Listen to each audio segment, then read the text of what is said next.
उत्तर प्रदेशातील बरेलीमध्ये एक धक्कादायक घटना घडली आहे। यामध्ये एका नवविवाहित तरुणीचा रात्री वऱ्यासोबत असताना मृत्यू झाल्याचं समोर आलेलं आहे। नेमकं काय घडलं पुढे पाहण्याआधी AM मराठी न्यूजला जरूर सबस्क्राइब करा। लग्न झाल्यानंतर अवघ्या 5 दिवसानंतर ही घटना घडली आहे। मिळालेल्या माहितीनुसार ही संपूर्ण घटना बरेलीच्या मीरगंज पोलीस स्टेशनच्या परिसरात घडलेली आहे। या परिसरात राहणाऱ्या दीपकचा विवाह बुलंदशहरच्या दामिनी सोबत झाला होता। 22 नोव्हेंबर रोजी या दोघांचं लग्न झालं होतं। गेल्या बुधवारी दामिनी नेहमीप्रमाणे अंघोळीसाठी बाथरूममध्ये गेली होती, मात्र उशिरापर्यंत ती बाहेर आली नाही। त्यावरून कुटुंबियांना संशय आला।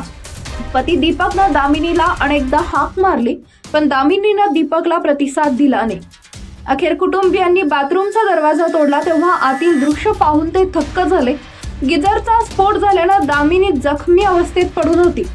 घरातील सदस्यांनी बाथरूममध्ये प्रवेश करताच घरातील सदस्यांना सून दामिनी जमिनीवर बेशुद्ध अवस्थेत पडल्याचं आणि स्फोटानंतर गिझरचं नुकसान झाल्याचं चित्र पाहायला मिळालं। ते दृश्य पाहून त्यांना धक्काच बसला आणि त्यांनी क्षणाचाही विलंब न लावता दामिनीला दवाखान्यात नेलं, मात्र डॉक्टरांनी तिला मृत घोषित केलं। दरम्यान या घटनेनंतर पोलिसांनी मृतदेह ताब्यात घेऊन पोस्टमॉर्टमसाठी पाठवला।